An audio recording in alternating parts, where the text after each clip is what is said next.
I'm hopping on here in the middle of my break to discuss going from a narcissistic relationship to a healthy relationship with my good mate Adriana from Let's Get Your Shift Together. So this is a topic that I wanted to talk about because many of my clients often come from a narcissistic family, a narcissistic relationship, a whole range of abusive situations, or even just emotionally invalidating relationships. And often the question I get is, well, what even is a healthy relationship if all I've grown up with was more of that? So this is a really good opportunity to talk about what it's actually like to be in a healthy relationship without the invalidation, without the gaslighting, without the double standards, the control, the abuse, physical, mental, emotional, all of that. And as a consequence, I think that it's something that we often don't understand or appreciate, because if we've lived with a lot of that, we think that's normal, when in fact it's not. And so it also adds on another complication as well, in the sense that when you are dating people and you're looking for what might be a more secure, healthy relationship, you may not even recognize it, because not only is it something that you're not used to, but it also may even be boring, because people who are secure and more healthy-minded, they don't have the same volatility with the kind of relationships that narcissists have with anyone. For example, you can go through these like crazy hot and cold cycles with narcissists, and as a consequence, you can feel like what Postal Joe is saying. It is literally a Joker and Harley Quinn sort of relationship, where you feel like you're just constantly going back and forth with people in this hot ride of abuse, where it's really, really great, but it's also really, really terrible, making you incredibly confused. You'll think one minute I want to leave, and then the next minute you'll think, no, this is worth staying in because I don't want to miss out on all these good things. I'm just going to quickly double check to see where Adriana is, and then we will jump straight on board. But otherwise, should all be good.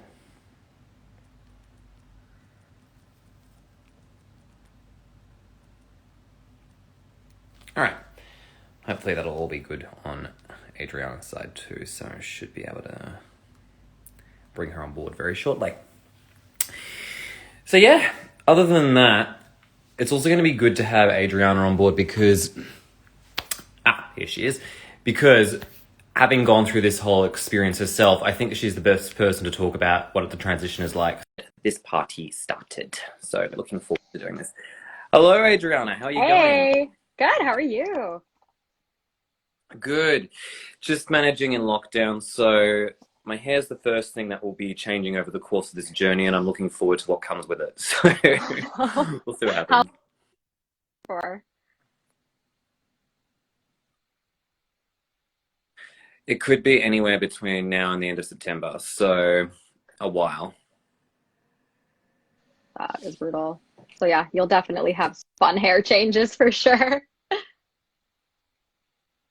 Oh yeah. Oh yeah. And that's probably when I'm gonna be hiring someone through, Airtasker to help me fix my hair during this period. But anyways, YouTube other than tutorials, that you'll figure though, it out. great to see you again. I've just noticed our internet, it might be. Is there like Yeah, a delay? exactly. Yeah. Learn a skill during lockdown. Just a fraction of a delay, I think. Hopefully it'll sort itself out soon. If Yeah. not, If not, I'll change my Wi-Fi thing. I'm gonna do it right now. Hang. yeah, I think it all good.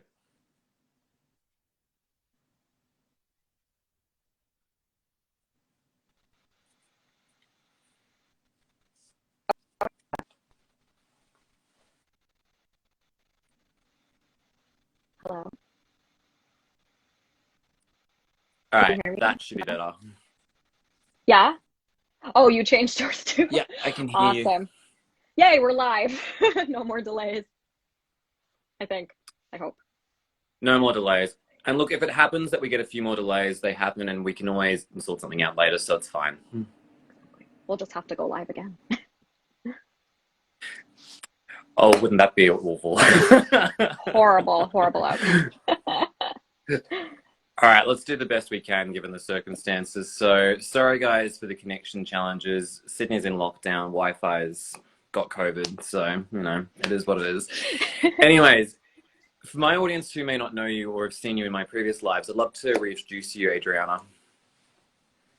All right. Well, hi, everybody. My name's Adriana Bucci. I'm a life coach. I help survivors of narcissistic abuse, particularly families who were narcissistically abusive to you. So mother and father situations, but I help, anybody who needs help to empower themselves, to set boundaries, live life on their own terms, and just, drop that narrative of how you might believe you're a horrible person because of narcissistic abuse, because that's the message you've been getting. So yeah, basically I help people heal from all of that kind of stuff. I'm based in Toronto, Ontario, Canada. And yeah, that's it in a nutshell. I think honestly your mission's fantastic. I actually was speaking with a client the other day who'd come from a narcissistic family, and she was thinking, oh my God, like I feel like I'm such a narcissist in this dynamic. And it's like, you will feel like that. Doesn't mean that you are a narcissist. And it obviously comes with a lot of unpacking. So no, I've always loved your mission, and I always love what you're doing. And yeah, for those of you who don't know who I am, my name is Ken. I'm a holistic healing coach. I work to help people go from having emotionally unavailable relationships to having healthy, emotionally available partners. And the transition from that can be really, really hard, especially if you're used to excitement. I want someone who's fun. I want someone who's hot. I want someone who can talk well. Because unfortunately, the people who usually fit that box are usually narcissists.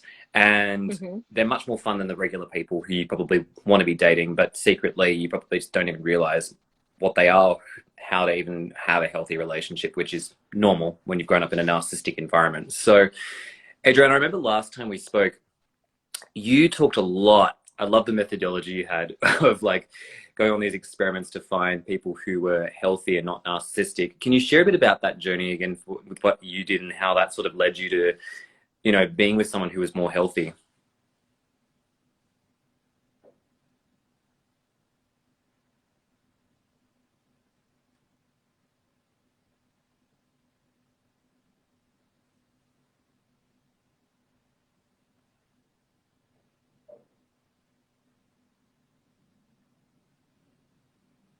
I think we've just had a delay on the Wi-Fi, and that's all right. Oh no.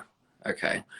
That's all right, guys. Sorry about that. Looks like Wi-Fi connection on our end is just a bit strange, so hopefully we can sort that out. If it's my end, I'll fix that up now. Let me just try fixing my Wi-Fi as well. Oh dear, let's see. Wi-Fi.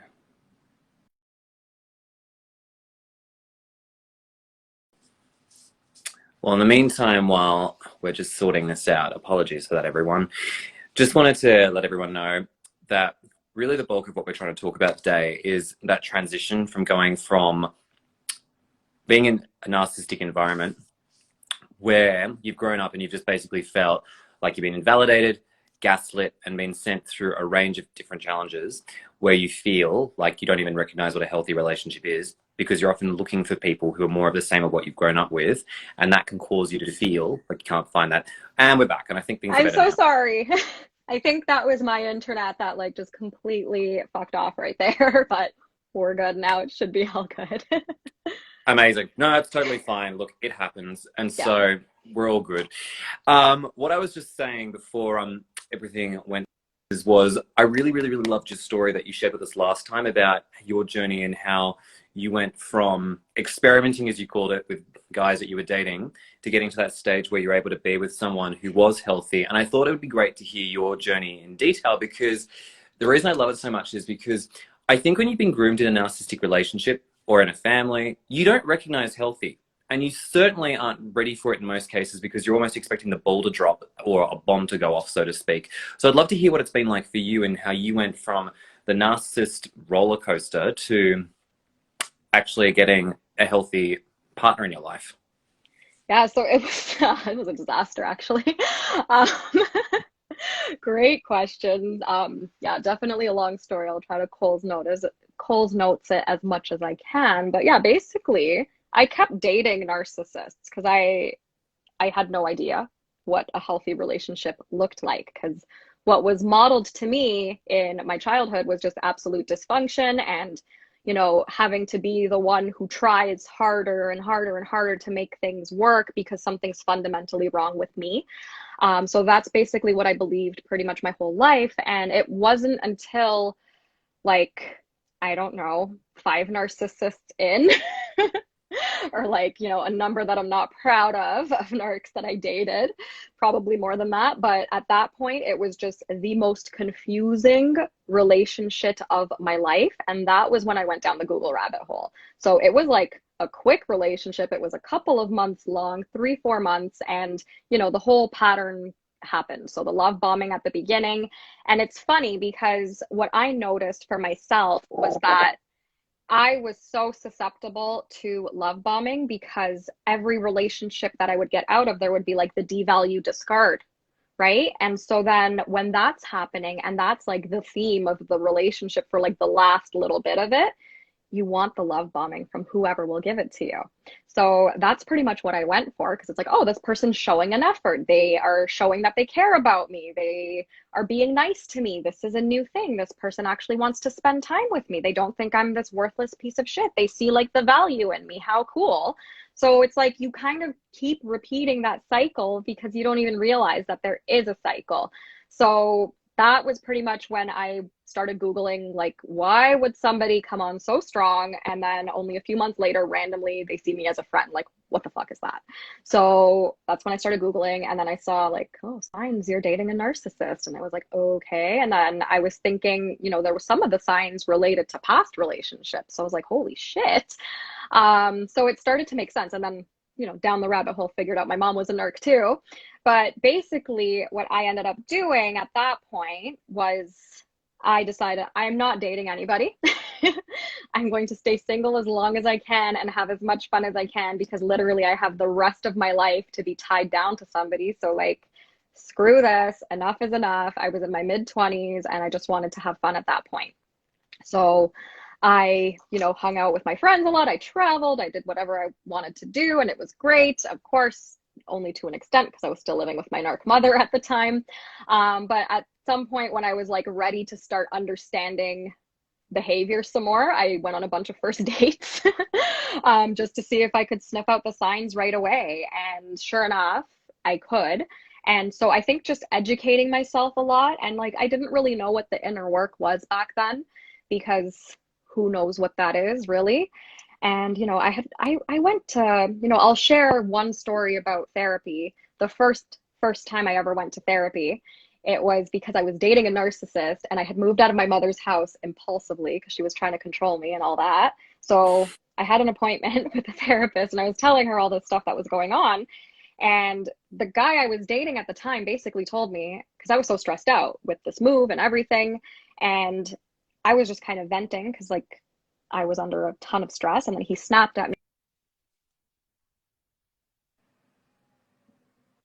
This is like, yeah.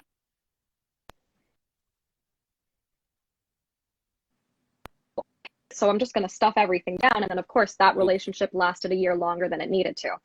Um, so, it was just really so much insanity going on. So I just really recognized that dynamic. And so anytime I'd get love bombed by somebody, I knew right away, this is a red flag. Like, hell no, this person's charming. No, thank you. Enough is enough. So I met my husband eventually, and it was like a very slow thing that happened. I didn't even realize that he liked me at first. I thought he just wanted to be my friend. So that was confusing. But that's the thing. When you are with a healthy person, there is no rush. There is no rush whatsoever. And it goes at a slower pace and a normal pace. And, you don't have to walk on eggshells ever. Like, I never worried about anything because he never gave me anything to worry about. So I think that also made me think that he wasn't interested in me. So, yeah. But yeah, that's that's pretty much my journey with all that. And like there has never been any red flags with him at all. Like it's just, I think the best way to describe the difference between dating a narcissist and like a normal, healthy, decent person is like there's just no, it can feel boring at first because there's no love bombing, there's none of those grand gestures and all that kind of stuff. But you need to really kind of realize that any of those grand gestures are just bullshit. And a normal person is going to approach the situation a lot differently. So I hope that made sense. It does, or at least I loved it because it makes a lot of Yay. sense. I think key thing that stood out to me was that love bombing phase, because Mhm. I think when we grow up in a narcissistic family, it's one of those things where we actually crave for validation, and love bombing is just the most delicious thing that we could ever receive, because it's kind of telling our subconscious mind, oh, finally, someone sees me for who I am, recognizes my worth, and can validate me off the go. I don't have to try anymore. And I think because many of us have grown up as high functioning people, high achievers, then as a consequence, when we're working so hard for love, when someone finally, gives us that attention that we think we deserve, which can come in the form of love bombing, it is one of the most painful things to have that yanked from under our feet and then go into these devaluing, discarding phases with a narcissist.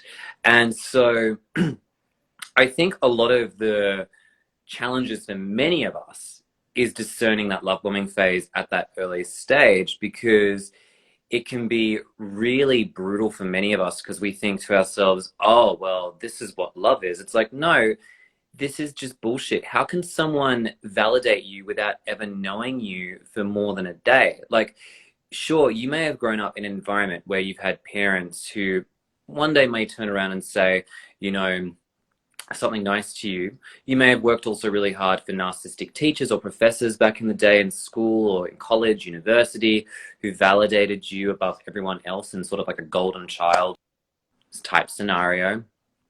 But the reality is that that approval seeking that exists inside of us, unless we can start working through that for ourselves, and we also are able to fill up our own love tank, we're running on empty most of the time, which means that we're often more vulnerable to a narcissist. And that's what I loved about what you said with the transition to your current partner, and also husband, I should say, as well as the fact that, it didn't sound like there was any of that. It was just very slow.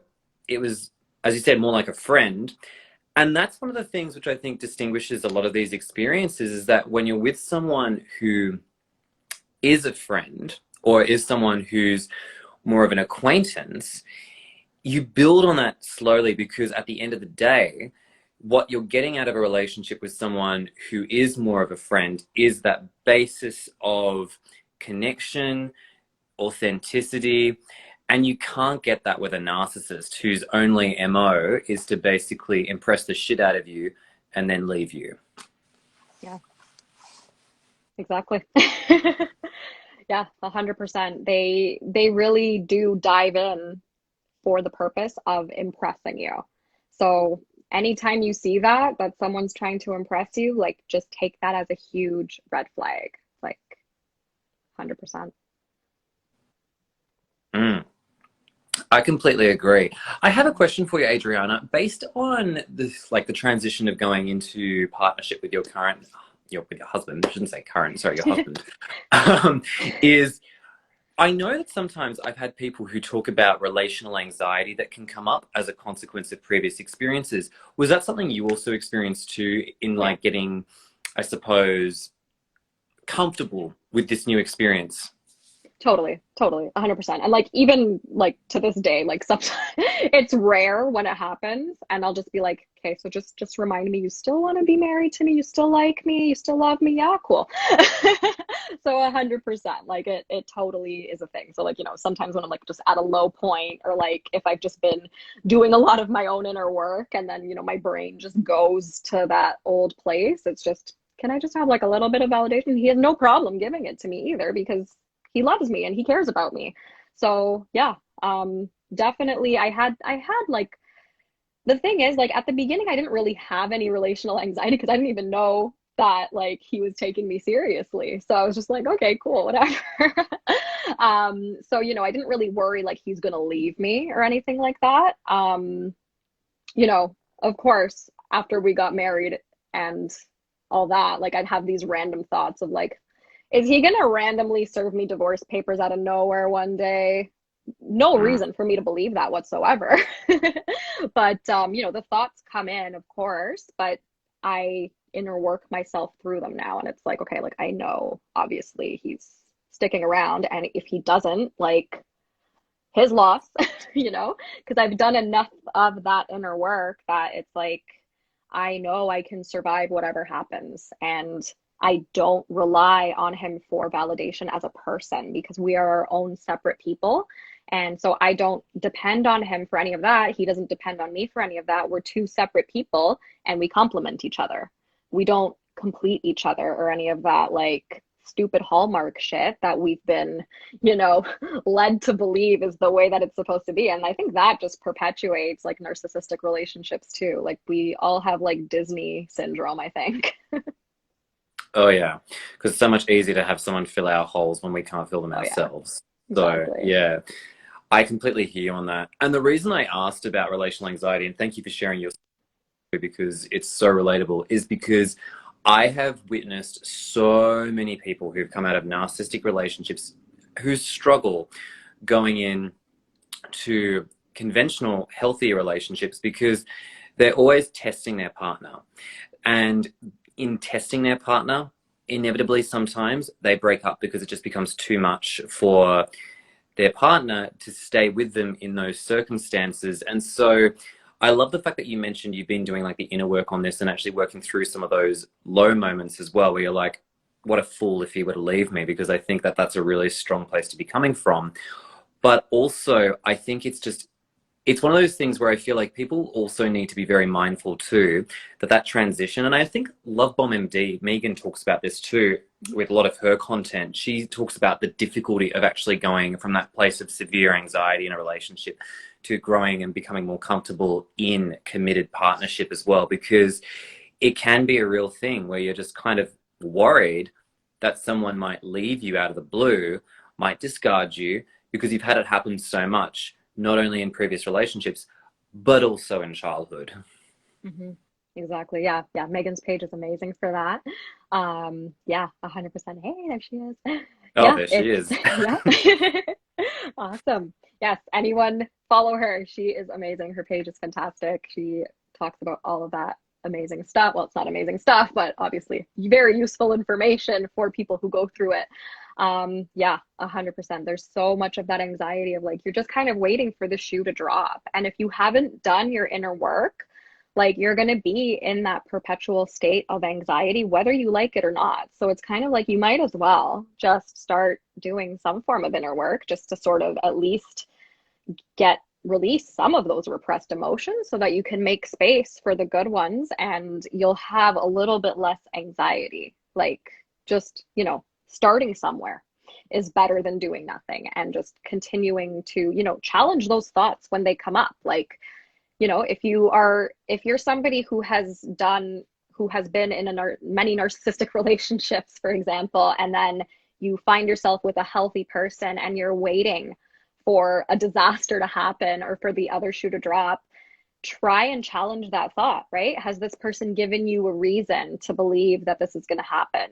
Has Hmm. this person displayed any of the signs of the cycle of abuse? You know, like, are they love bombing you? And then are they devaluing you? And then are they threatening to leave you? Or is it just like everything's been normal, normal, normal, normal? And then maybe they had one little change in their day to day routine and you're interpreting that as like, this person hates me now, right? So just challenging those thoughts and just kind of inviting your logical brain in to challenge those thoughts and kind of even trying to consider what repressed emotion is underneath there because it's usually shame because you've been shamed for your whole freaking life for just existing.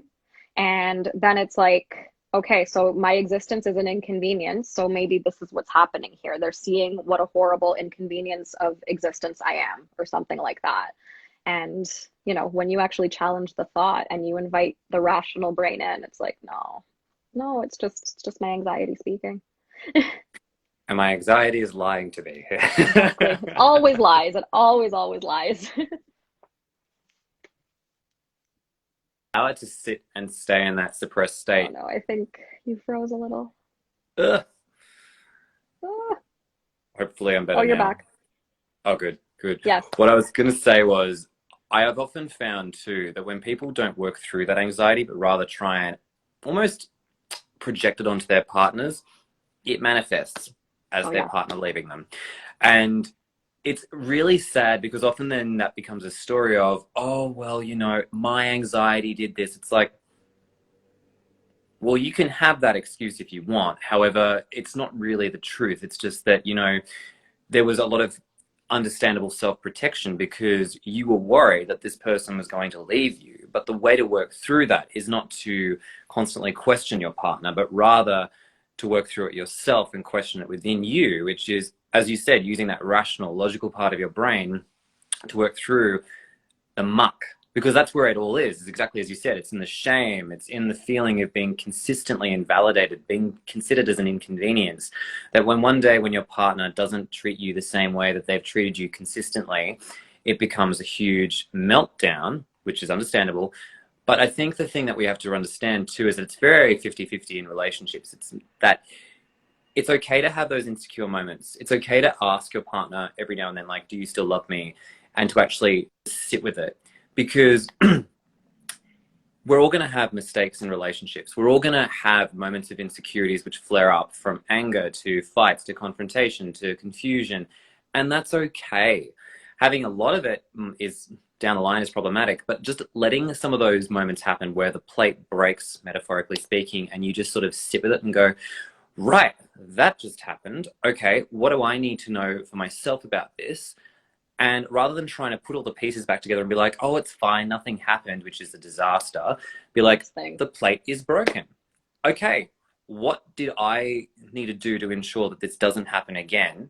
And what can I share to my partner so that way they know how their influence and behavior might have also contributed to this too?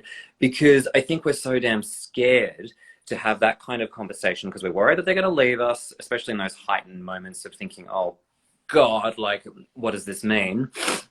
But the reality is that if you are able to, as you said, inner work your way through those moments, bring out those suppressed emotions and really just work through them to the root cause and change those beliefs that are stuck there, it's almost a bit like exposure therapy, because anytime a situation like that happens again, you can start getting into your head a bit more and be like, oh, when my partner does that, I know they're not leaving me. This is just the way it's happening here.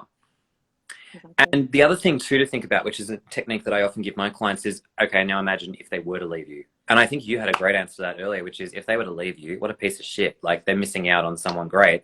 And I think it's really good to have that thought, because then you can able to sit through it and be like, it's not about me then, it's about them. And it's not an attack on my character. Exactly. There's something that they need to work through. Exactly. 100%. Right. And like, just to piggyback off of what you were saying, like, if you do feel like you need that validation from your partner and you're afraid of asking for it, that's a good test. Like, it's not like you're intentionally testing them to like push their buttons or something like that, but like, if you are really feeling insecure and you feel like it's okay to be vulnerable with this person and they have been vulnerable with you, and you just say like, hey, like, there's two ways you could approach it, right? You could approach it as like, oh, you left for work 5 minutes earlier, what's going on, who is she, or like, something like that. Because that's like a really horrible way to approach it, of course, right? So there's a difference between approaching it that way, because that's going to manifest and like, yeah, they're probably going to leave you if you like come at them as like an attack. But if you just ask them and say like, hey, I noticed this was different, I'm sure it's just like my brain telling me things, but like, can you just confirm, or whatever, like however you want to word it. Like, it doesn't have to be like professional business speak. Please confirm sincerely, Adriana. Am I getting fired? It's not, you don't ask it that way, obviously. But you just word it in a way where it's like, hey, like, I just, I'm sure it's just my anxiety speaking, but I'm just feeling a little insecure about this. Like, can you just let me know if I need to read into it or not? And if it's a healthy, decent person that you're with, they're going to be like, oh no, don't worry about it. Like, I just wanted to like beat traffic or whatever, right? Like, there's going to be a very logical explanation. They're not going to be shady about it.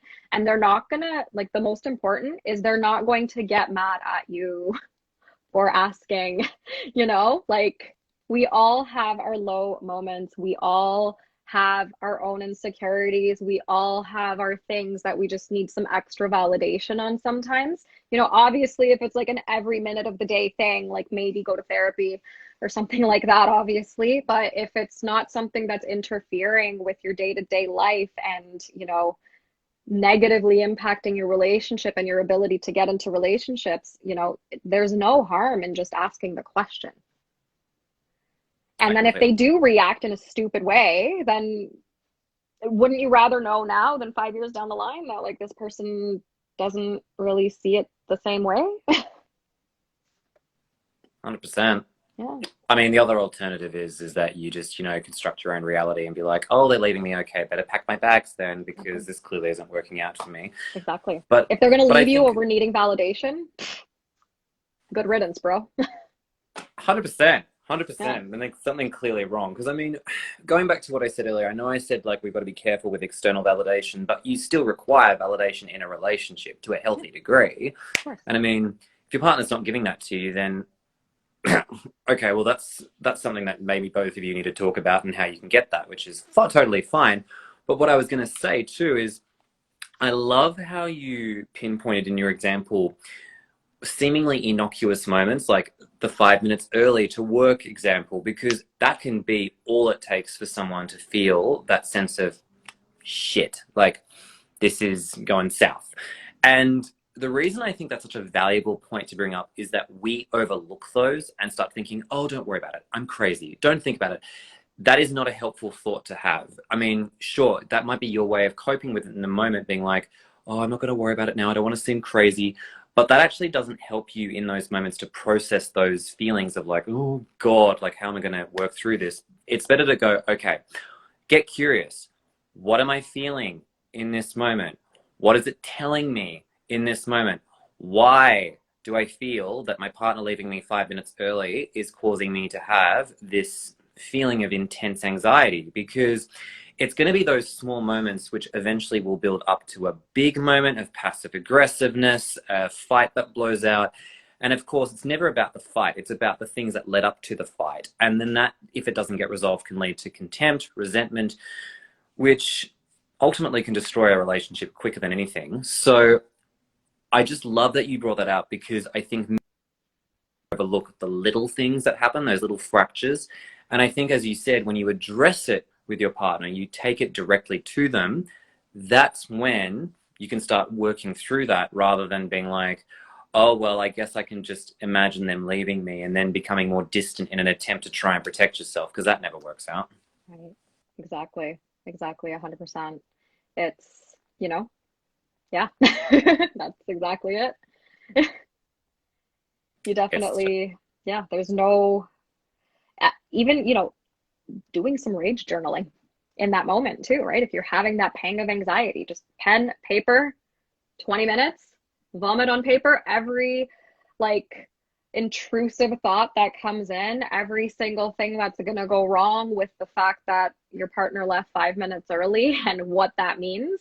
That is a really great way to try and release some of those emotions, right? Is there a repressed fear there? Is there a time, you know, back in the day where this happened and it was over something really weird because you, I don't know, wore a different color of shoes or something stupid that caused that person to leave you? Because narcissists, you know how it is, right? Like they'll pick like a random thing that makes absolutely no sense, that was never an issue in the beginning. It was actually something you had in common, and all of a sudden that's a huge problem, and this is why they're discarding you. So, you know, when you have that pattern of being discarded over random shit, of course, yeah, you're probably going to think that someone's going to discard you when you're actually in a healthy partnership, and it's actually not the case. But, you know, examining that and understanding why you think the way that you think is so powerful. I completely agree with you. I completely agree with you. And you know what's interesting too about the rage journaling? I'm not sure if you found this, but I certainly did, is even if you're raging about a particular moment like that, it often leads to a more deeper issue from childhood.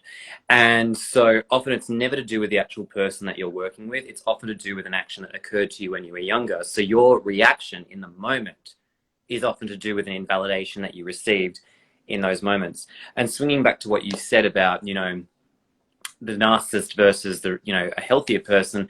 Well, absolutely, because if they, you know, are envious behind the scenes of the fact that you've actually got something better than them, of course they're going to start discarding you, because you got to remember, these people have the emotional intelligence of a child. They get jealous very quickly, and jealousy for them turns into contempt. They become competitive, combative, and they just don't want to have anything to do with you because they feel invalidated by your presence. And for people who are still in the thick of it, they might be like, well, how can I get out of this situation, you know, or how can I show them that this is, you know, the situation for what it is? The answer is you can't.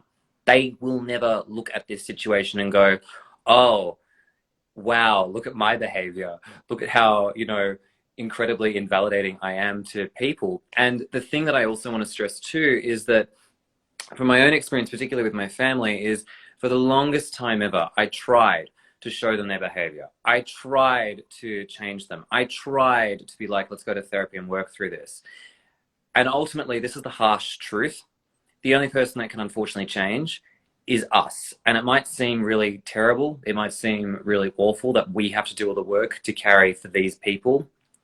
But unfortunately, the fact of the matter is that there is no fixing them. There is no working through this dynamic that you currently have. And if you truly want to love this individual, then this entire relationship is going to change fundamentally. And most of what you have right now is going to leave. And it's just because it's not working for either of you. And trying to fix it will only keep you stuck. Exactly. It's a colossal waste of time trying to fix the other person and trying to show them the error in their ways, because they're not going to see it. And I see someone asking, recording them and then playing it back. I got punched for that. So I would not recommend doing that. Yeah, my narcissistic mother, it didn't hurt because she was like in her 70s when this happened. But still, just the intent behind it, it was so stupid. I put my coat on the chair because the closet door was broken forever. And she started freaking out on me about how coats belong in the closet. And I'm just like, okay, like every single day I've been putting my coat on this chair and I'm going back out. So like, this is literally not a big deal. Like, you're being ridiculous. And then she started flipping out. And then I was like, I'm going to record you and play this back for you to show you how insane you're being right now. And then she lost her shit, punched me in the shoulder, ran upstairs, started screaming about how she was going to kill herself. And yeah, I started looking for my own apartment after that. So yeah, I would not recommend recording it and playing it back to them, because they're still not going to take any accountability. Like, they are so in their heads, and so not even in their heads, they're in their ego. They're so in their ego, and like, they just need to look good at all times, even when they're behaving like a 2-year-old. Worse than like, this is insulting to 2-year-olds.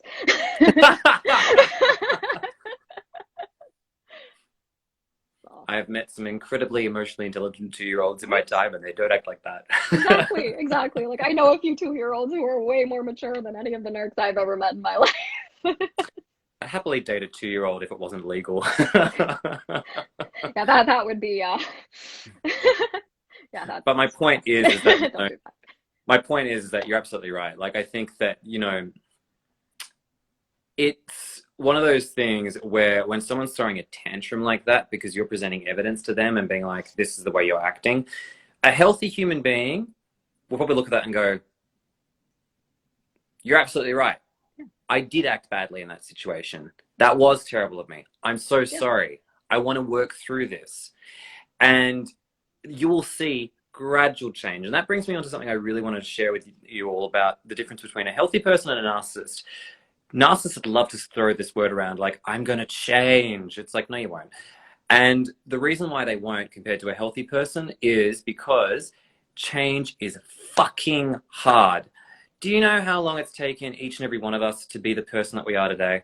Like, seriously, if you think on that, now try thinking how, quote unquote, easy it would possibly be for a narcissist or anyone to change for that matter. It doesn't happen overnight, because you're going through so many patterns of behavior, working through your ego, working through so much stuff. So when you're in healthy partnership, and actually if you were ever to be in a situation where you needed to play back to someone their behavior, they would probably work through it. or leave because they couldn't handle it, which is fine. But the thing is that it's so important to realize that when a narcissist presents change on the table, it's not going to happen. Mm-hmm. It's manipulation. And when you're in a healthy partnership, like you won't even need to record them. No. Like you could just stop them right then and there and just say like, whoa, like let's, bring it down a notch. And then they'll be like, oh my gosh, how embarrassing. I'm so sorry. Right? When a narcissist, when you call when you call a narcissist out, they get pissed, right? They're just going to react with more anger because it's like, I've learned this from Dr. Ramani. It's the shame rage cycle, right? So it's like you touch their shame and then that turns into rage because they don't know what to do with their shame. So then they're just going to get angry. And that's like just the easiest thing for them to do rather than actually, I don't know, introspecting and thinking like, oh, maybe I am doing something wrong. And maybe this is something that needs to be changed about myself. They will not actually change. If they say they're going to change, this is just a manipulation tactic. And some of them will go as far as to go to therapy, and they'll go for like a session or two, or like maybe a month if you're lucky. And then they'll be like, oh yeah, I did like 6 sessions and I'm perfectly fine now and everything's okay. And then sure enough, the cycle repeats itself. That's because they didn't actually do any of the work. They showed up, they told the therapist what they want to hear, and that's their idea of what therapy is. But like they didn't actually go into the depths of their like psyche and realize what needs to change and why they behave the way they behave and like what they can do next time in order to like stop themselves from being a freaking moron, for lack of a better word. And yeah, basically they're not going to change, and it might look like they did for like a little bit, but you can rest assured that that cycle is going to repeat itself over and over and over again. So it's just kind of like you have to sort of approach it as like how much more time am I willing to invest in this person who cannot be an adult? They're a 2-year-old. 100%. And I think the other thing too that I'd love to add on to what you said, because I loved everything you said, was if someone truly is going to change, it's as you said, you're going inside of yourself. A narcissist can't do that because inside of them, as you said, they have that shame, that which then reacts into rage. Because the minute someone points a finger at them, their defensive mechanism is to point the finger at something else. Oh, you've got something wrong with the way you view women. It's not me. All women are terrible, just like my mother. You've got something wrong with the way in which you react very angrily. Well, it's not my fault that people give me a reason to blow up at things. So for them, they react that way because they constantly think they're under threat. A healthy person in a healthy environment doesn't ever need to worry about that because they're in that rest and digest state. They're very, I don't want to say they're constantly calm, but as we said, for want of a better word, they're boring because they're not worried about drama. They're not worried about, something coming up. This is a very key thing. They don't rely on conflict for control. They don't rely on starting up a fight just to assert themselves, because for them, they know what they want. They feel good inside of themselves for the most part. And they're also going to show up for you all the time. And so that's why you don't get these intense butterflies in your stomach around a healthy person, because they're always going to show up for you consistently. When you've got so much of those butterflies in your stomach, which we typically associate with love, which I know we've talked about a few times, it's not love, it's anxiety. And it's your nervous system saying run. Yeah, 100%. It's saying run. And the other thing too is it's also a form of self-abandonment when you're with someone who's constantly making you feel like you're stepping on eggshells. You're constantly craving their attention, because the reality is that it's not only is it unhealthy, but the other thing too is that it's a situation where you're just constantly feeling like you're so disconnected from yourself. That's why often at the height of these terrible, unhealthy relationships, you go numb. And you also might even enter a bit of a depressive state, which, as I've said before many, many times, is not a sign that you're mentally ill. It's a sign that you are out of alignment with yourself. And so that's why in those moments of numbness, in those heights of anxiety, that is your body's way of saying, as you said beautifully, run. For the hills as fast as you can. Do not walk, run. And yeah, 100%. Like, yeah, it's those butterflies are your nervous system just saying, like, just no, this is not okay. This is a really horrible situation and it's not going to end well. But we interpret that as love because that's what, Disney said. That's what we learned as children and all that kind of stupidity. And it's just so important to like reframe how you view. This is the thing with the emotional work. Like, this might be off topic, but it's just it connects in my mind anyways. When you do the emotional work, when you do like the rage journaling and you dedicate yourself to it, and you go on that healing journey, which is not easy, right? It is not easy for anybody. Like you said, it is fucking hard. It is like the most difficult thing I have ever done was the inner work. And it's worth it. It's worth it. Was it a walk in the park? No. Was it something that like I would have willingly done if I wasn't suffering so much?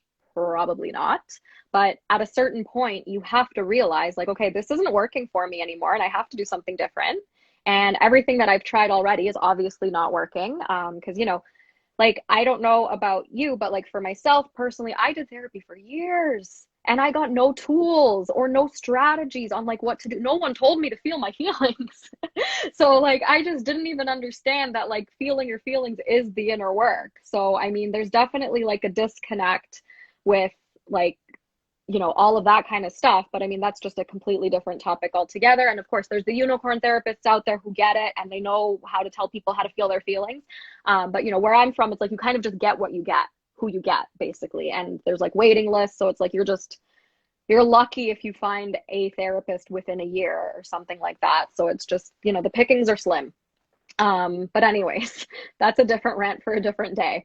But where was I going with this? The inner work is hard. You need to do it. And I know like people don't really understand what the inner work is. So the inner work is basically you just feeling your emotions and just understanding that there's all of these repressed emotions that started from childhood. They have manifested as probably physical pain to this day. Because for me, it was chronic pain that got me to realize that like, oh, I have repressed emotions. So it was like TMJ, migraines, all that insanity. And that is the inner work, understanding what emotions are underneath whatever situation's happening in your life. So if you're upset about something, what emotion is there? Is it anger? Is it fear? Is it rage? Is it sadness? Is it grief? What is it? Can I let myself feel it? And reminding yourself that it's safe to feel your feelings, because emotions are actually a physical process and not this mental thing that you think about over and over and over again until you end up spiraling downwards into this very dark place. And then you're in a ward for the rest of your life. Like, that is not how it works. But we're so terrified of our emotions that it's like, that's what you think it's going to be. But really it is, you do some rage journaling. I have a free guide at the link in my bio for anyone who's interested, and it'll teach you how to rage journal. It's great. Ken can attest to the fact that it works. And basically you vomit your story onto paper, and then you can drop the story, and then you can drop into your body and understand what sensation's coming up. It could be anything. It could be like your hands go numb. It could be like a hot flash. It could be a headache. It could be your stomach hurts, a lump in your throat. You feel like you're dropping down a roller coaster, anything, any of that stuff. It's not a medical episode. It's your emotion manifesting physically. So doing that is going to help you. The point that I'm trying to make here is that when you get acquainted with the inner work, you will understand that butterflies are anxiety, because you're going to start understanding what your emotions feel like in your body more and more. And you're going to start trusting your intuition, because your emotions are basically a GPS system that it's like information. It's not like facts, but it's information. Like, this is how I feel about this particular situation. So, you also have to understand that narcissists thrive off of you repressing your emotions, because if you're pissed about something they did to you and they're like, you can't be pissed, you can't be angry at me because, I'm the victim here. you don't allow yourself to feel that anger, so then you don't get the information that what happened here is wrong. 100% wrong. So the more you get in tune with those emotions, the more you do your inner work, the more you know, journaling is 100% free. You do not need to work with a coach if you don't want to, if you can't, No. if it's not practical for you right now, but just showing up for yourself and understanding what emotions are there. Of course, it's going to be a little difficult without that accountability, but at the end of the day, you can do it. And doing that, showing up for yourself, committing to yourself is going to help you understand your emotions and understand, you know, what a vibe you're getting from somebody else, right? Like, I'm not trying to sound woo woo here, but like, if you meet somebody for the first time and you get a vibe about them, that's probably for a reason. But you can also, you know, use your rational brain and think like, okay, is there something that's actually concerning about this person, or am I assuming that everyone's a bad person, or is this actually my nervous system warning me about this person because there was a red flag that I may have overlooked otherwise if I didn't do this inner work? I loved everything you just said. I mean, it's so, so true. Because when you tap into your intuition, when your alarm bells are going off in your gut going, danger, danger, person I'm dating is presenting me a lot of butterflies, what that does is it's your body's way of connecting with your brain, or at least attempting to say, there is something significantly wrong in this dynamic. And you'll often find it too, particularly even outside of narcissistic relationships. For example, in my territory, if you're working with people who have avoidant patterns of behavior, and the kinds of people who like to ghost, the kinds of people who get very hot and cold in the sense of like not texting frequently, that's when your gut will start to feel that almost instantly, because it triggers a lot of that invalidation again. And so as a consequence, if you're not hearing from someone within like a reasonable time frame, say like 24 hours, and it goes on to like 48 hours, 72 hours, and longer, your gut's picking that up straight away. And it's trying to connect with your brain to be like, there is something wrong with this pattern of behavior. And I loved everything you were saying too, because when you connect the mind with the body, you're able to make better decisions about how to take things forward. And to extend on what you were saying too, I think we all easily overlook red flags. So rather than necessarily trying to train your brain to be like, where are the red flags at? Because in my eyes, if you look for them, you will find them. And it can often cloud you into thinking that this person's just a red flag country, they're Switzerland. But the reality is that if you go into it with curiosity instead, you're actually empowering yourself more, because you're like, okay, so just, you could say, for example, if you with someone who likes to compliment you a lot, that doesn't necessarily mean they're a narcissist. You can just say something like, listen, I appreciate the compliments. I'm just getting to know you, and it feels a little bit uncomfortable to receive this many this quickly. I'd appreciate it if perhaps there's less words of validation, because I actually prefer just having a more quality conversation than compliments at this time. Just wanted to let you know, you're not in that phrase trying to insult the person. What you're trying to do is to see how they'll react to that comment. And that's where, when you have boundaries like that, your objective isn't to make the person change. Your objective is to watch what they do and then react from that. The narcissist is someone who will either continue love bombing you, or at the very least blow up at you for having that boundary. The healthy person will go, oh my God, I didn't even realize that. I'm so sorry if that made you feel uncomfortable. I'll cut back on the compliments going forward and try to, you know, communicate with you better. What can I do to help you in this moment? And that's why it's so important, rather than blowing up the bridge at this first sign of a red flag, to actually validate yourself and be like, I'm just going to get curious on behalf of my feelings and actually throw this out there and see how the other person reacts. Because I have found, particularly when I've been dating guys, oh my goodness, that has been the most empowering thing to do, because it quickly filtered the people who were good, who were narcissistic, out of my camp, because I was quickly able to go, right, I can discern now who's actually a team player. I can discern who I definitely don't want to be spending more time with. To give a really clear example of this and why the inner work is so valuable, after doing so much inner work on myself, I became much better at confronting people for feelings that I was having, not in a like conflict way, but more in terms of just I felt comfortable expressing myself and using my voice. As you said earlier, when you've been groomed in a narcissistic environment, you suppress your emotions and also your truth because you just want to get on with people. So I remember once I was dating someone who basically wanted me on the second date to go up to his office to view the entire scenery from the city. And I just said to him, I'm actually really uncomfortable with doing that on the second date. Like, I would prefer to just to slow it down. And initially, he was very responsive to that. He was like, no, I won't do that again. But then on the third date, he presents me with a present. And I'm just thinking, what the hell? And so I had to say again, listen, I'm feeling really uncomfortable with getting gifts this early in. Like, I just want to get to know you. And the straw that broke the camel's back was maybe about 3 weeks in. He was saying words like, oh, I'm so lucky to have met you. You're the most amazing guy. And that's when I went back to him and said, I got to be honest.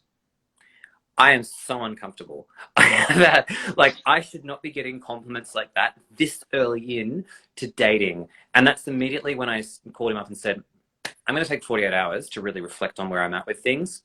And in those 48 hours, I journaled, I processed my feelings. And when I even wrote down, I feel uncomfortable in this, it just felt like a weight lifted from my shoulders. And that was when I was like, I need to leave. So I didn't leave off the first, the second, or the third. And you could call those red flags if you want to.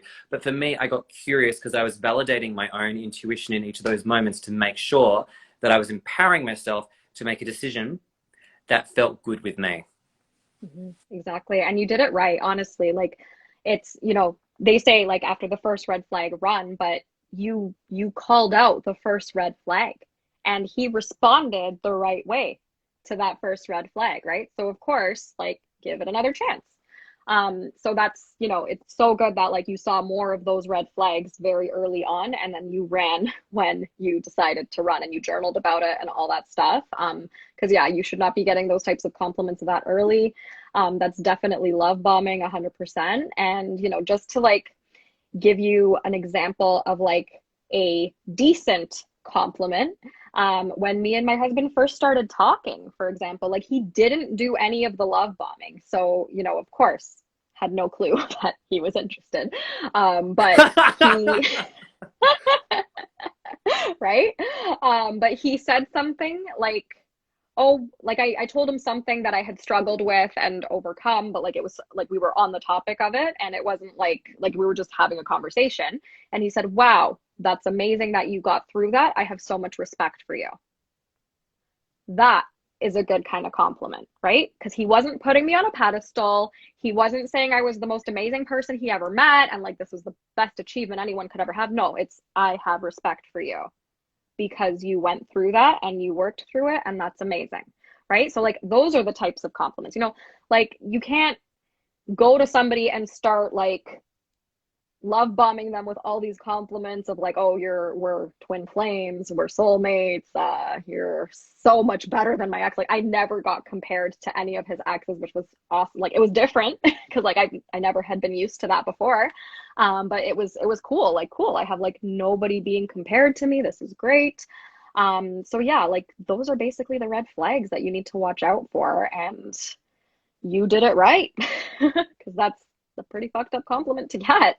And yeah, seeing the scenery after like the second date, it's just like it's a little much. It's a little much. It's one of those like grand gesture type things. So you knew exactly what to do and to trust your intuition and to trust those emotions that like, yeah, I'm uncomfortable here. Why am I uncomfortable? Instead of, being afraid of the discomfort, because that's what most of us do. It's like, hey, I feel uncomfortable around this person.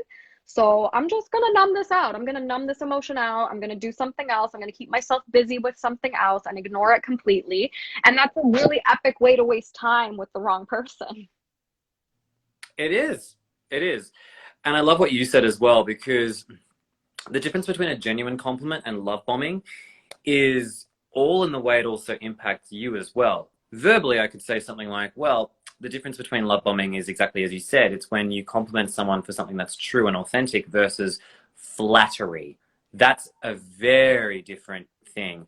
Flattery, in my opinion, goes up there with charm in the sense that it's fake, because essentially what you're doing is you're trying to butter someone up to try and manipulate them. It's people pleasing as well. So, you know, to swing back to what I believe Matt Carr was asking me, which is what did I say the red flags were? Well, love bombing for me in that context with what I was describing earlier was overly grand gestures way too early in dating. So in other words, being asked to come up to someone's office on the second date, being told, like being given gifts on the third, being complimented with things which just seem so over the top that it doesn't feel genuine. Because going back to what Adriana was saying, genuine is when it's like, hey, I really respect your achievement here. That's really cool. I think it's great. Because what you're doing there is you're acknowledging fact.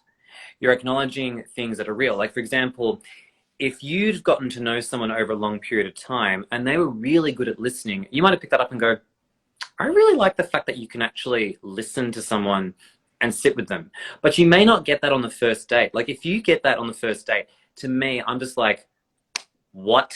Like, okay, thanks, but that's a bit strange. So it's important to understand perspective too, because if you're being doled out all these nice things on the first date or even the first few, I mean, my body, actually, it's so funny, and this is actually a really relevant thing to say. My brain was actually saying, is this love bombing? But my gut knew well before my brain could connect the dots. And so that's why I got to be brutally honest, and this is why I made an entire reel about this. Dating advice is useless, because at the end of the day, we could teach you the red flags of a narcissist. We could teach you the red flags of an emotionally unavailable partner. But at the end of the day, if you can't connect with your body and you can't speak up for yourself, doesn't matter how many texting tips you learn from a dating guru. It doesn't matter what tricks and manipulation you learn to try and woo your partner. At the end of the day, it won't matter. Because like what you've achieved for yourself, Adriana, which I'm so glad we've been able to talk about this, is the fact that it was a genuine, authentic experience that didn't have any of that gloss to it. Right.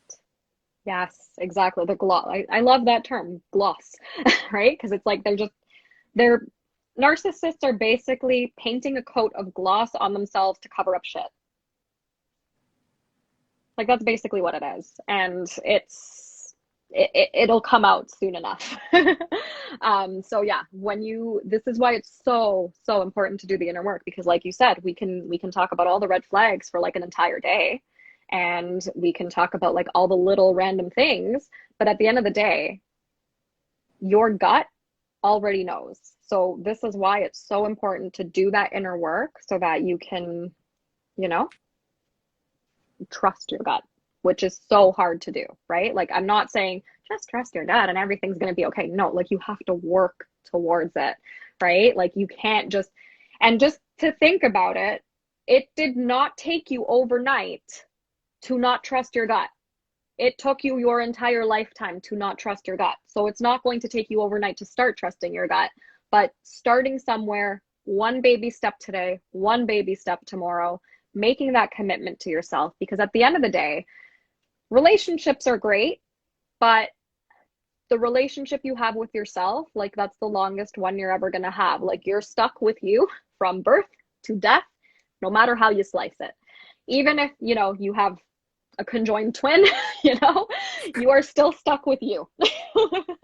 No matter what. You cannot depend on somebody else to trust your gut for you. You have to do that work on yourself, and you are worth it. And you might feel like you're not worth it because of all the narcissistic abuse you've been through, and that's completely normal. But, you know, has the way that you've been working? Probably not, because you probably wouldn't be here. Right? And it's a lot of work. It's a lot of work. And I don't want to scare anybody from doing the work, but like, what other options are there? I completely agree. If anything, you know, I've seen a few people through here being like, oh, well, how can I tell if so-and-so's a narcissist? Best way to figure it out, do the work. Seriously, it's a better detection system than anything else. Like, sure, like you said, when I love the expression you said, I did human experiments and you looked for like the red flags in partners. I mean, that's a wonderful way to obviously find potential partners who have narcissistic traits and behavior if you want to do it. The other route that I I want to Yeah, I say I don't recommend prefer. what I did. Yeah. Yeah. I don't recommend it at all. Yeah.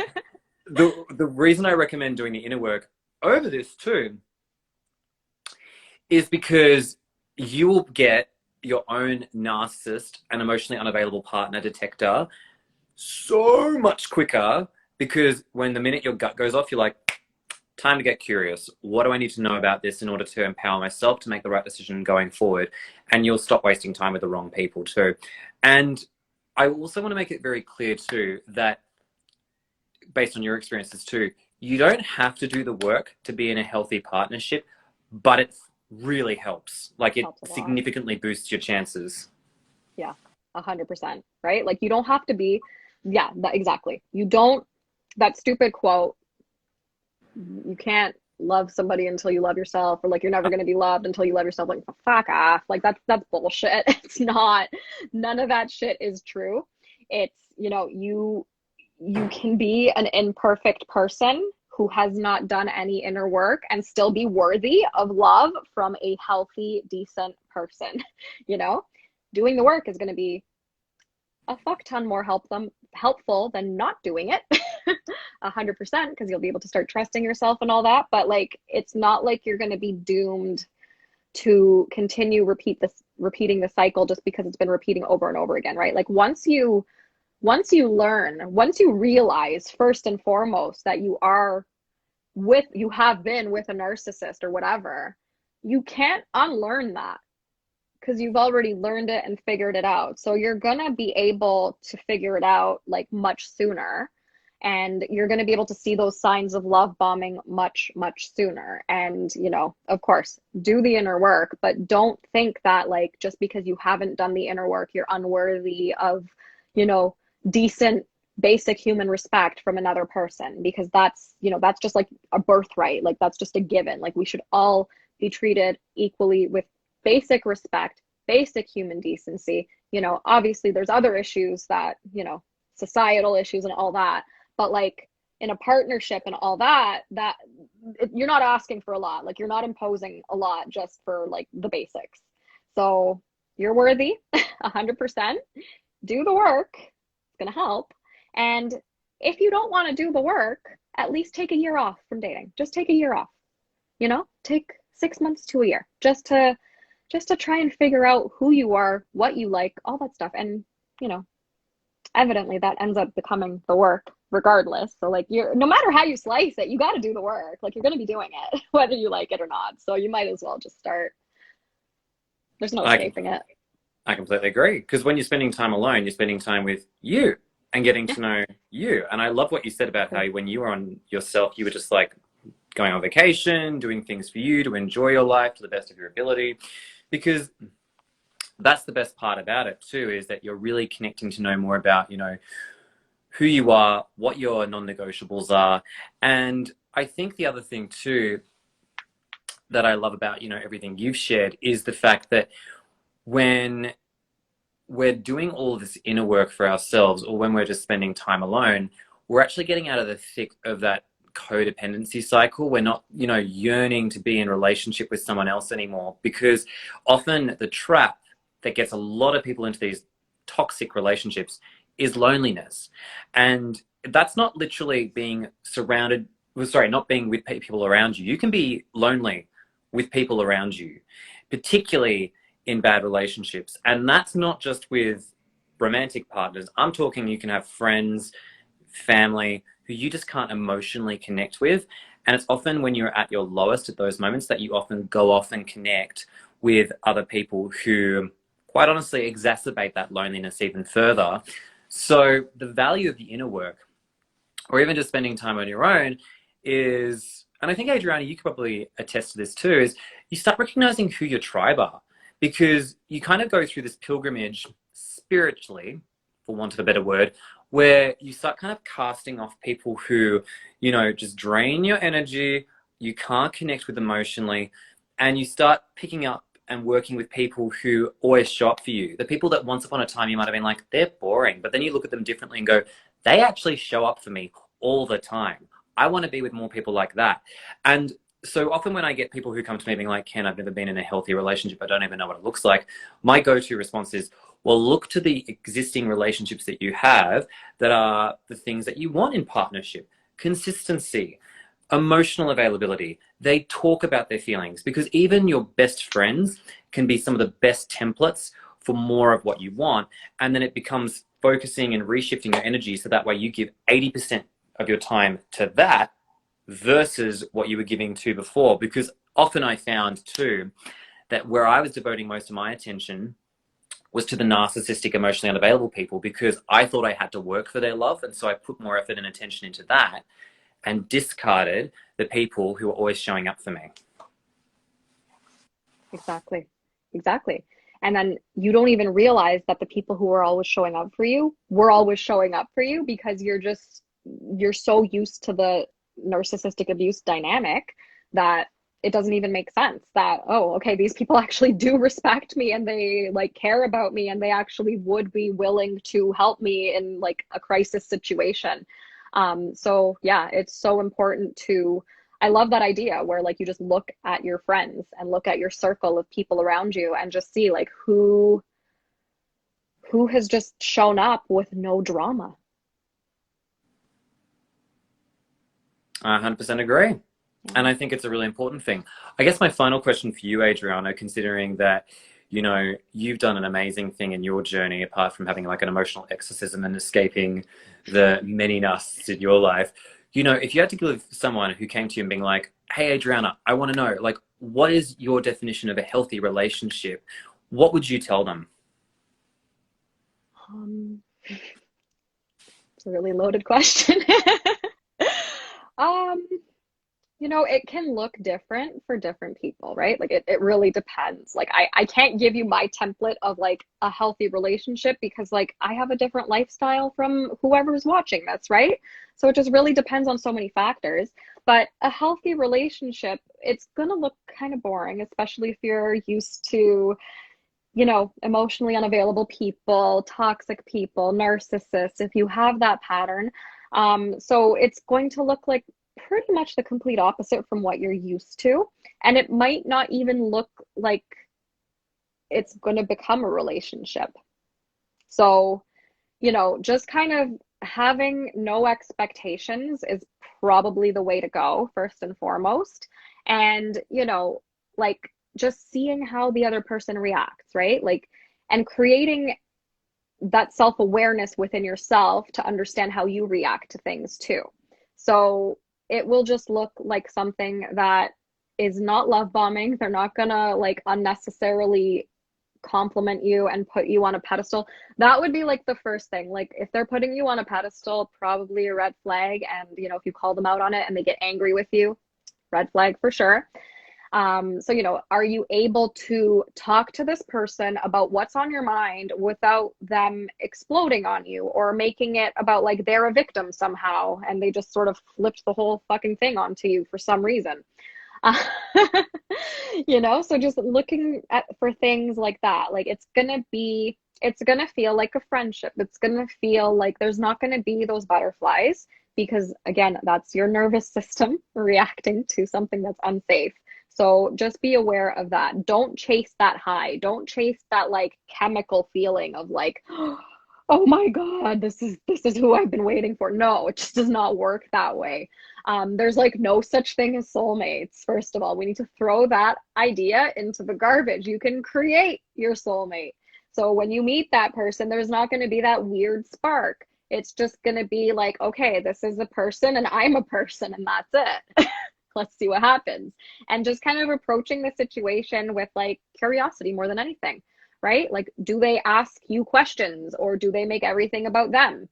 Like just, I don't want to say look for the red flags because you're going to find them when you look for them. So just kind of look for the green flags. Is this person, do you feel safe with this person? Do you feel that weird rush with this person? Because if it's a no, that's probably a really good sign. I agree. And it's probably counterintuitive, but it's okay that it's counterintuitive because everything that you've learned in your life has been counterintuitive. So it's like you're just kind of unlearning all that shit that like does not make any sense because you realize like, okay, this is not how it's supposed to be. So I hope that answered it. I thought that was incredible. Thank you so much, because I thought that was a really down to earth way of describing the whole thing too. I mean, I love the fact that you brought up the fact that it's going to be slow. It's not going to have that high chemistry. Be careful with that word, because that's what we all think we want, but it's not always what we really want. And I love the fact too that you just reinforce, get curious.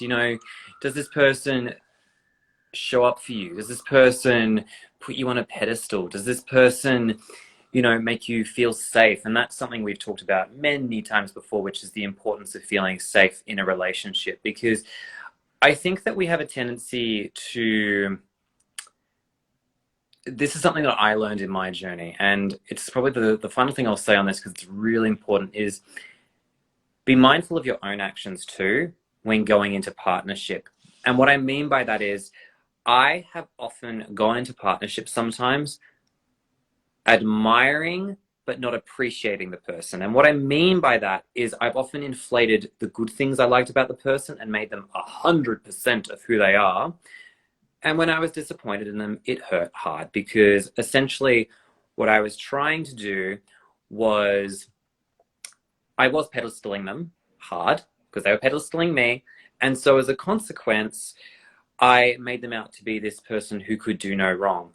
I want to make it very clear that the way a person shows up on date one is not necessarily the real person, and that it's so important to be mindful that who you're with long term is the consistency. And it's so important to actually recognize the things that you may not love about that person as well, the things that you're just like, ugh, I wish they didn't have that. Because when you can appreciate a person, that is love. That is when you can go, great, I see the good from the bad, and the good is worth fighting for. If you're in these toxic dynamics, when this is the thing that I often hear people get stuck on, is just like, oh, but they were really good to me today. Oh, they made this change of deciding to see a therapist. I want to make it very clear that actually is completely useless change. Like, it's glacial change. It's the kind of stuff when people are like, oh, I think global warming's getting better. It's like, no, it's not. I mean, I'm Yeah, sorry to sound like a pessimist, but real that's change. true. Yeah, exactly. And that's not my It's real thoughts on performative. global. That's not my real Yeah. thoughts on global warming, by the way, for anyone who's No. concerned. Like, Yeah. But it's I like a try. performative change, right? It's like they're virtue signaling themselves that, like, oh, I'm gonna change. And then it's like, no, you're not. Yeah, exactly, exactly. So just to wrap up my piece on this is just to say that, going to a therapist is not change. Going to, doing the inner work, as you said, let me be very clear on what this actually looks like. Because if you can find a partner who's also doing this too, because you're doing it, oh my God, you've got the jackpot. Just go for that. When you're doing the inner work, you're sitting with the most uncomfortable fucking feelings you've ever had in your life. You're going through the shame of when you lashed out to someone and you were reacting to abuse. You're dealing with the times when you were abandoned. You're crying because you're just like, I can't believe that this person left me at such a young age. And you're feeling it. You're sitting down, you're just allowing that emotion to rise up from wherever it is, your chest, your belly, your arms, your throat, your lungs, and just letting it come out of your system. It is going to involve tears. It is going to involve sadness, rage, emotion. And the reason it's so damn uncomfortable and the reason we avoid it like the plague is because, I'm going to use your phrase, which I've been using ever since, it is like eating glass. It is so damn hard. And you know what? Once it's done, here's the plus to this. And for those of you who are watching who want to know what real healing is like, we talked about this last time and it was in great detail about this. The value is you don't start reacting to triggers anymore. A lot of the stuff that comes up to you when you're feeling that, someone reacting to you in a particular way, you go, huh, that person's trash. And you start turning the other way. So long story short, it's great to find someone who's also on a healing journey too. That's what I would say too. Because if you've got that and someone's self-aware, work with that. Don't work with the person who has the great bank account, who's sexy as hell and great in bed, because chances are that if that person doesn't come attached with emotional availability, wasted time. Exactly. 100%. And the other thing I'll just add on is, like, there's no rush. There is absolutely no rush. I know so many people try to get married before a certain age, and you know, they think they have to pop out 2.5 children by a certain age, or else, you know, like they're just not decent people in society, or whatever the case may be. But there is literally no fucking rush, okay? Like, there's absolutely no rush. Like, I get, for like women, there's a biological clock and all that kind of stuff, if that's something that's happening for you. At the end of the day, do you want to deal with a fucking custody battle with a narcissist? Because that's a shit show in itself. So like, there's literally no rush. It's better to just like not have children than to have children with the wrong person, or, you know, not get married than to get married to the wrong person, and then you're in this huge fucking divorce, and it's a huge disaster, because it's, you know, it sucks if that has already happened. But for the people who are currently single and they're wanting to be in a relationship because they think there's no time, there's so much time. You have the rest of your fucking life to be tied down to somebody. Like, I promise you, because that's what marriage is.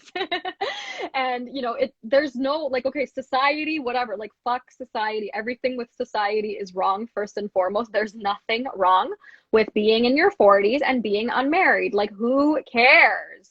You know, at the end of the day, as long as you're doing you, you can decide what your life is going to be. There is no time limit for anything. There's no, like, you don't need to do the whole thing of like married and children and white picket fence and all that shit. Like, that does not have to be part of your story just because it's like the societally acceptable thing to do. Like, it's just, you don't have to follow that narrative just because that's what everybody else in your family did, and that's what society says you have to do, and whatever. There are other ways of accomplishing whatever your goals are. Like, you know, there's egg freezing now. There's all this other type of stuff. Like, you can delay marriage. You can delay having babies. There are options available to us. We have the technology for it in this day and age. There is no rush to get into a relationship. Okay? So it is better to take that time for yourself. I don't care if it takes you 5 years. Let it take 5 years if it's going to take 5 years, because that is going to actually make things happen faster for you. Because people don't really realize that, okay, a lot of people have like the codependency thing where it's like, okay, I need to have this type of relationship by this age or else I'm doing life wrong. No, you're not. You are not doing life wrong. And imagine if you don't take that time for yourself and you jump into something before you're ready, before, you know, you do any of the inner work. And again, you don't have to do the inner work. You should, but you know, if you do it prematurely and you get into that relationship prematurely and it ends up being another fucking disaster and you're with another narcissist, like that, however long that relationship was, let's say it's a year, you just added on a year to your healing journey. You just delayed yourself a year from healing. So you might as well just get started as soon as possible. You can get started today, just journal, and it's something. And you're on the healing journey already. Just even watching this, you are already on the healing journey just because you're watching this. And you have stuck around for however long we've been here for, because you're curious about this stuff. So that, taking that year for yourself without like any distractions from like other people, yeah, it might get lonely, but process that feeling of loneliness. What emotions under the loneliness? Is it shame? Is it rejection? Is it sadness, grief?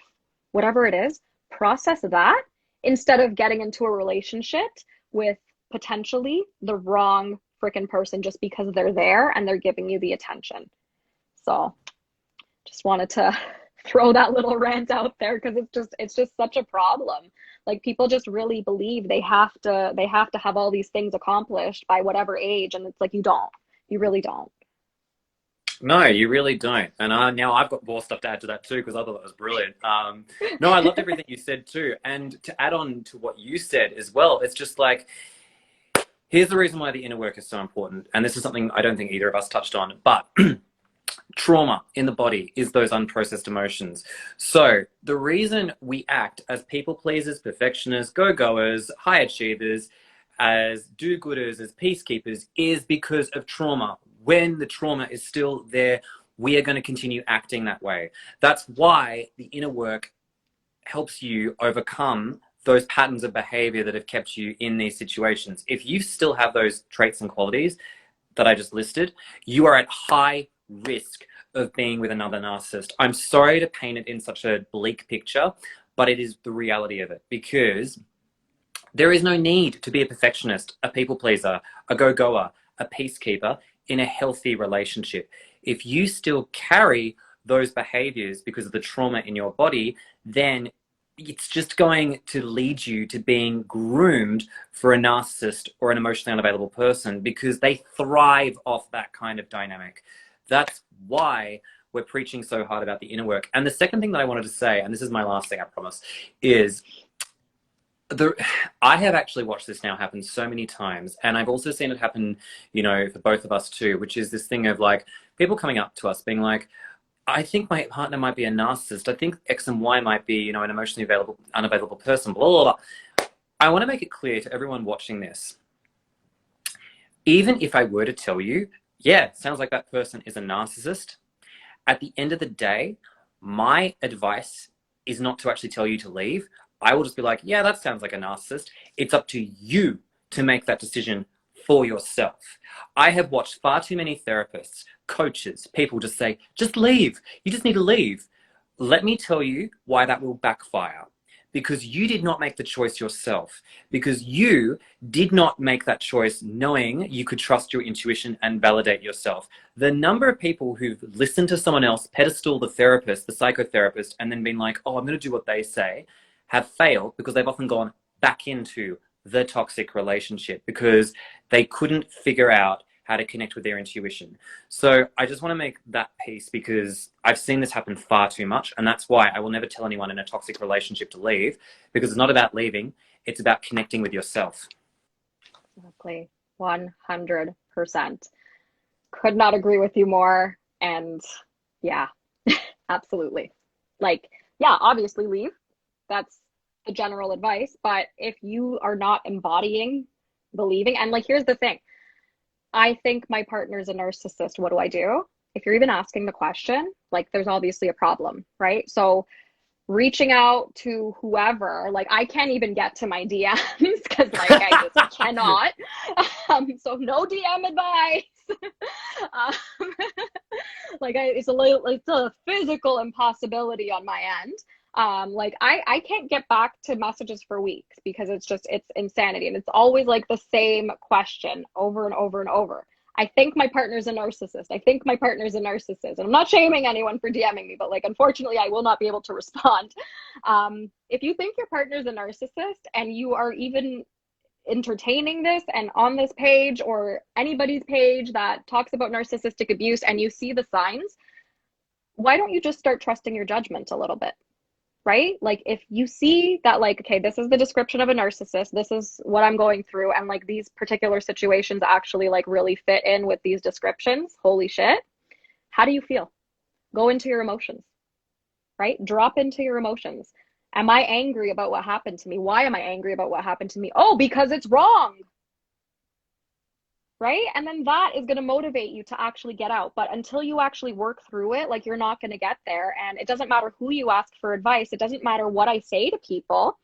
You're still going to make your own choice at the end of the day. And it's whatever extent of emotional work you've done, really. Because a lot of the times when we're not in tune with those emotions overpower us. We make decisions out of guilt instead of processing the guilt. And then we're in that dynamic regardless. So any of my answers to anybody who's coming at me with any advice is going to be process how you feel about it. And then you're going to have that clarity within yourself, because nobody can tell you what to do and guide you in that way that, I think a lot of people are like, they have this thing of like, okay, well, if this person says it, then it's going to be true. And then that, that's not healthy either, because then you're putting that person on a pedestal. Like, I don't want to be on any pedestals here. I'm just a normal person. I'm here with my experience, trying to guide, whoever this resonates with. And if it resonates, great. But I can't tell you that whoever is a narcissist or not, because that's for you to determine, right? Because they're not going to get diagnosed, obviously. But like, how many times has this person disrespected you? Why do you deserve that? You don't. And then that, being curious about it is going to motivate you to get the fuck out or set whatever reasonable boundary it is if you can't necessarily get out, right? Like maybe there's a custody thing, whatever, maybe like just it's just extreme boundaries, but like again, you have to come up with that yourself. Exactly. And to finish my piece off, you would never have to do this if it was a healthy relationship. So Exactly. If you were in a healthy relationship, you would not be DMing me. Exactly. The fact that you've landed to either of our pages is sign enough. You know, figure out the rest yourself. Well, yeah, exactly. Within reason, 100%. obviously. Within reason, yeah, exactly. That was so much fun. Thank you so much for that, Adriana. I love chatting Thanks with for you as having always. me. Yeah, Where always, can people always find you a pleasure. I was going to ask, where can people find you from my page if they want to get more information from you? Yeah, so at Let's Get Your Shift Together, feel free to follow me. I'm going to be doing Boundary Bootcamp very soon, so stay tuned for announcement on that. It might be coming today if I remember to post. Otherwise, you'll have the announcement tomorrow. So yeah, Let's Get Your Shift Together.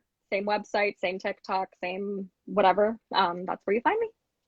Amazing. And for those of you from Adriana's side, you can find me at ken.reed.co. I'm a holistic healing coach. I'm currently on my break until the end of the month because Ken's got to do self-care, right? So that's how I do my inner work. So that way I'm not just posting on the gram the entire time. So that's my piece. Adriana, I can't tell you how much I love that. And thank you so much also. I know that we have obviously had a few technical challenges at the beginning, and I'm just so grateful that we were able to have the rest of this chat because it was fire. I loved it.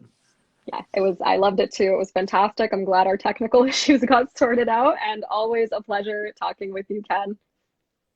We'll connect soon for sure. Thank you very much. I hope Boundary Bootcamp goes great because I've actually kind of been looking at that in inspiration, being like, I think there are going to be some people who really benefit from that. Again, I'm not paid to say that. I just think that. That's my own intuition talking. It's true. It's true. He's not paid to say any of this.